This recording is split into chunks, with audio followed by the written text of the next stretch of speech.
Hey, Joes and Joettes. It's episode 26 of the Books by Josh show, Books by Josh audio immersion. What's the topic? It's a topic I thought of about 10 minutes ago. The life of an entrepreneur is lonely. Buckle down, sit down, do whatever you have to do, because this is one of my real talks from the heart. So, you can still say I'm towards the beginning of my entrepreneur journey, trying to figure out what I want to do, things of that nature.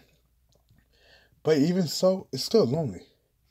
Over the course of doing what I do, lost friends along the way, things like that, because I'm an honest person and I'm blunt. If I see something, I'll tell them, hey, I don't think what you're doing is right. Hey, you shouldn't do that, blah, blah, blah. I don't think you should go about dealing with that customer like that. That's just who I am. That's cost me a lot, but I can't change that because I want to be a truthful person. I want to be a guy who you can say, you know what, that's an honest Joe right there. Never lies. You understand? So, fast forward to today. You give advice, you tell people certain things, and they take it the wrong way. And it's like they come to you for advice, but who do you go to for advice on certain things? There's no one. That's the whole thing. I give advice, but when I need advice, who do I turn to? There's not that many like minded people in the same industry as me that I personally know. Like, I have a couple mentors, but these mentors, they have different things. They do sales, they run a couple businesses, brick and mortar, and I can talk to them about managing employees or how to increase sale volumes, things of that nature, but about giving advice, it's hard. I know there's things like mastermind groups, this and that, but to be honest, the best way is to sit down or talk on the phone with somebody face to face. Which is why I like dealing with certain people, because we can go out for a dinner, sit down, or even go for a walk. Me and my best friend a couple weeks ago walked for about 9 hours, and we just talked, venting. It's healthy, and it's free of charge because walking's free. Just last night, I walked from Times Square, 42nd Street, all the way down to Chinatown, then back up to 14th Street. But that's the whole thing. You get to walk, you get to vent, get to talk. And that's the camaraderie that I like to establish with everyone. To be that person that people can open up to. But in the entrepreneur life, seems like nobody really wants to talk to you about specifics, money situation. It's like you can't really express how much money you're intaking unless you're talking to someone to increase your business flow. You don't want to give them exact numbers. You want to talk about startup capital. None of that, because honestly, you're afraid to tell them, oh, this is how much I did in sales this quarter of this year.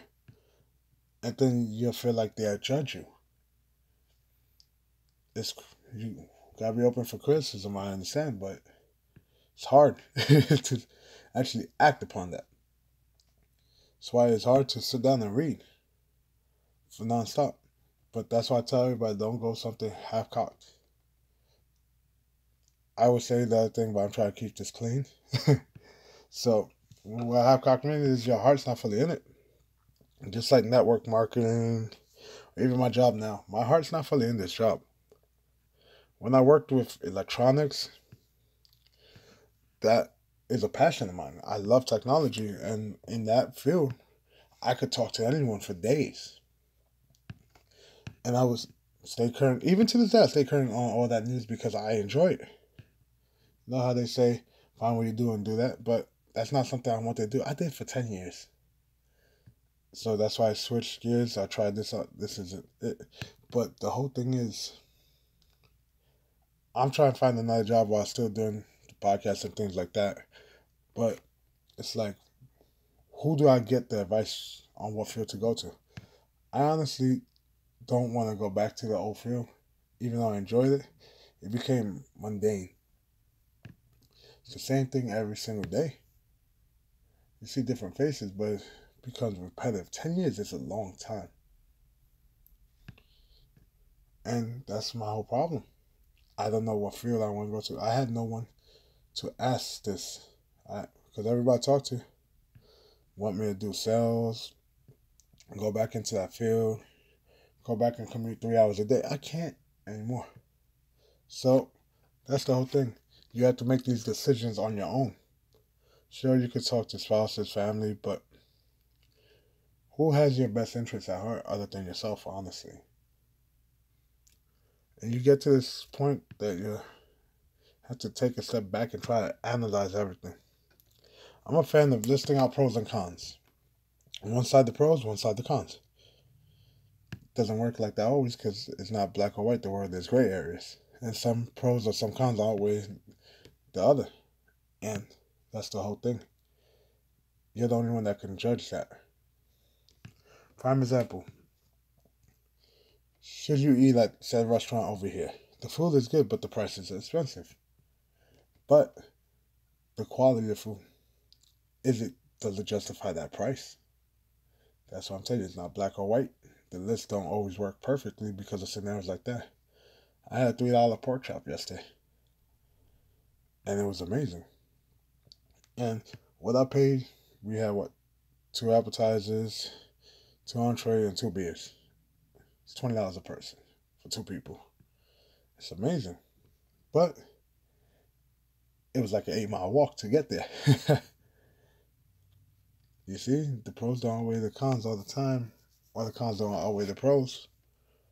And I'm going off topic, I know, but I'm just trying to vent a little bit and talk. So, of course, we have the books. Trust me, try and finish Sam Walton Made in America finally. I have about 120 more e-pages left on the current month I'm doing. And that doesn't sound like a lot, but that book was not written for entertainment. Like Crushing It, I could read that in a week.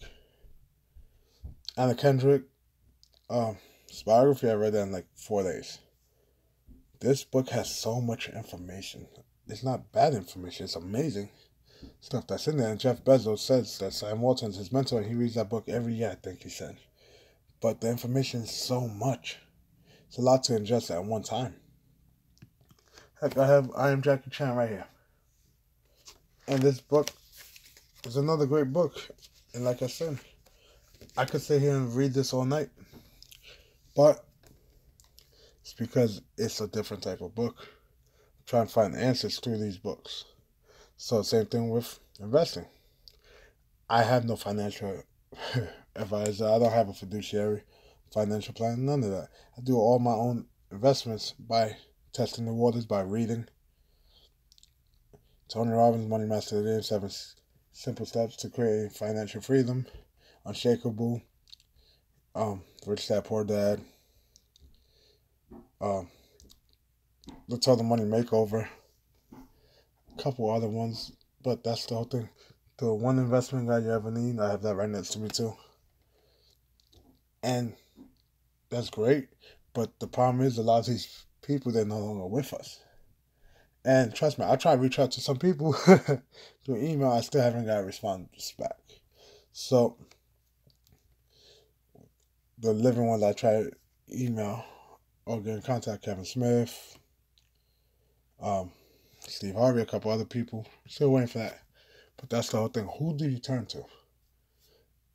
In my case, I just go with these audios. When I say audios, I go on YouTube, I listen to some stuff. Some of it motivational, some of it real world advice. E.T., Jim Rohn, Gary Vee. And it actually helps. Evan Carmichael has a lot of great things with his top 10 rules for success. But that's the whole thing. If you're lost, like how I feel a lot of the times, you just got to keep on ingesting more content.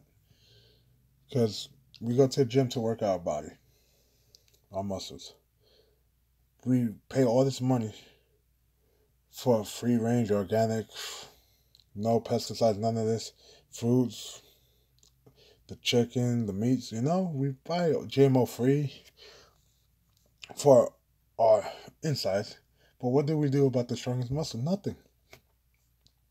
Most people stop learning after college. And that's a problem. And through learning, you can overcome certain objections. So, prime example, my friend who does sales makes close to $500,000 in sales. He's amazing. And you know why he's so good? Because he can overcome any objection before you even say it. Because he's been doing it so long that he already knows all the objections you can have.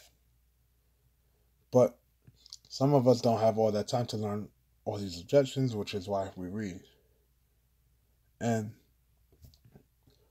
see, I'm lost, things like that, but I'm not going to let it stop me from putting out content.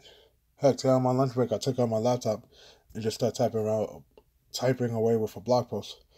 Right now, I'm already recording this podcast.